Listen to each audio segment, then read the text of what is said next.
Hi guys, welcome back to Brookman Rider for another video. Today we're doing a little battle off the KTM Duke 390 versus the Husqvarna 401 Svartpilen. So, as you guys probably know if you're watching this, these two bikes have got the exact same engine, exactly pretty similar weights on each bike, but quite different in build quality and styling, obviously. Seating position as well is a little bit different. And also, obviously, the technology that is on each bike, with the dash and everything like that, are very different. So I was lucky enough to have a test ride on both of these bikes. And I've got my full review on each bike on the channel as well, if you want to check that out. I'll put it in the link somewhere above here in the right-hand corner. Alright, so starting obviously with the KTM, and this was really one of my favourite bikes that I rode in 2020.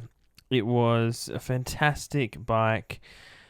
I absolutely loved the dash. I thought it was a fantastic looking dash. The fact that it was full color screen, really big, easy to use. You could connect your phone, all those things for a really good price here in Australia. It's hard to beat that dash really for a low capacity budget bike.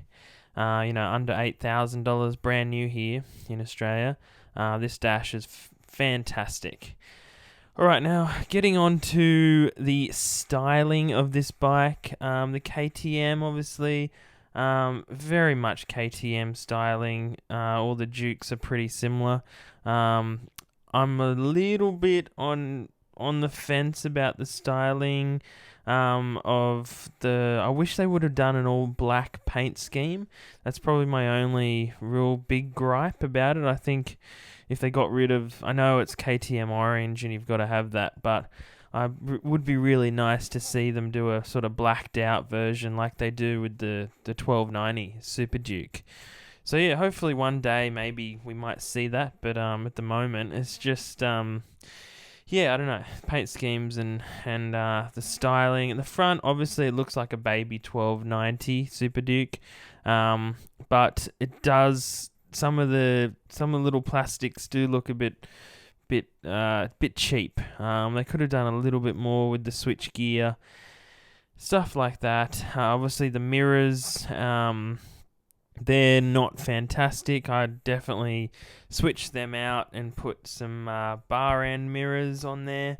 But, that's easy stuff to do.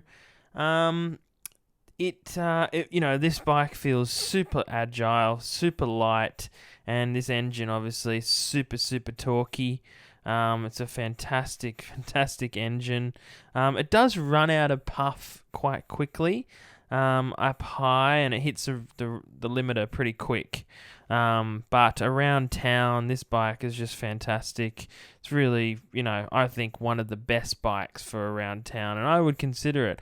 I'm on the hunt at the moment for a bit of a daily commuter, and this is on my list. Hopefully, we'll get another ride on one, and I can give you a bit more of a rundown as a daily commuter. But yeah, fantastic bike, guys. Just little bits and pieces. I think obviously, like I said, the styling's great, but I'd like to see a few different options with the paint schemes. And maybe even, making it a little bit more sporty with, offering with some bar end mirrors and things like that. But, it looks great nonetheless. Alright, let's move on to the Husqvarna.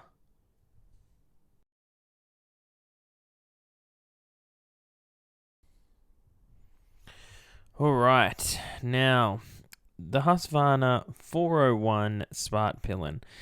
This is another bike that I absolutely loved riding. These two bikes, can I just say, if you are looking for this kind of bike at this kind of capacity, you cannot go wrong. So here is the stats. Obviously, like I said, they share the exact same engine, exact same power output as the KTM Duke 390, but they have their differences. Obviously, this bike has kind of more of a basic look about it, but it's still super packed with technology. Starting with my favorite part of this bike is that it has an up and down quick shifter. Now, for the money, there's no other bike on the market that you can get that has an up and down quick shifter as standard. That even on higher end bikes, most of the time you have to pay for it. Even the 1290 Super Duke, you have to pay for it here in Australia. It is an option. So having that option on I think it's $7,500, this brand new, is just incredible. Even though it's a little bit notchy, if you watch my video on my review of this bike, it is a little bit notchy. It sort of it works well if you're really, really on it, but down low it's not great. And also changing down, it's a little bit jerky compared to some of the other quick shifters that I've used. Now, I've only used Triumph quick shifters, and they're super, super smooth compared to this. But again, still having this option on this bike is just great. So yeah, if you don't know what that is, it's just a quick shifter you don't have to use the clutch, and you can just bang through the gears almost like a bit of an automatic in a car, like you've got paddles. That's the easiest way to put it. Now, getting on to the dash of this bike, obviously it's quite basic compared to the KTM 390 Duke, but it's still a fantastic dash. It's got everything you'd ever need. It's got a shift light. It's got your fuel gauge. It's got everything you need. It's just a bit more basic than the 390. Obviously, it's not full color. You can't connect your phone. Little things like that. But I think it's still fantastic. Now, the other big thing that I want to talk about here is the build quality on this bike. Now, comparing this to the Duke 390, it is, in my opinion, worlds apart. In terms of build quality, it just feels like a premium bike. Now, if you watch here, I'm going to get off the bike and give you a bit of a walk around. But yeah, the way that this bike has been built, just the switch gear, the plastics on the bike, the wheels on the bike. This one's got the spoked wheels. Looks absolutely fantastic. It's got the WP suspension. It's got that beautiful halo-looking light. And just look at this bike, guys. It's a fantastic-looking bike. I also rode the Svartpilen, which is a more aggressive cafe racer style. Again, just fantastic bikes, guys.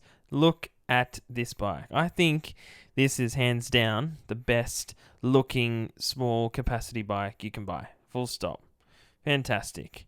It's got adjustable suspension. I mean, you can't get that. You can't get that on any other bike at this price point. I think the mirrors look a little better on this bike than the Duke 390. Again, that's probably just down to preference. But my preference is definitely this looks better. The other little things that I like about this bike actually feels a little bit longer geared. So the gear, you don't hit the rev limiter as quick as you do on the Duke 390. I'm not sure if they have actually changed the gearing, because obviously it's the same engine, but the gearing does feel longer, and it feels smoother in that sort of instance, so that you can hold first gear, second gear a bit longer. But they're both quite perky bikes, and they pick up speed excellent. Their 0 to 100 is around that sort of 4-second mark, both these bikes, which is fantastic. I think this one would be probably a fraction quicker actually, with the quick shifter. I think you'd be looking at probably low fours, where the KTM might be sort of mid to high fours, maybe even 5. So in that way, this bike does feel quicker. But yeah, what a bike, guys! And if you're looking for like I say, if you're looking for this small capacity bike, in my opinion, this bike takes the cake. This, if you're looking for more of a comfortable riding position, and the Svartpilen for a bit more of a cafe racer, lower handlebars, but still really comfy. Some great color options on both these bikes. I think they look fantastic. But yeah, guys, I hope you're enjoying the videos, and don't forget to subscribe if you're enjoying it, and I'll see you next time.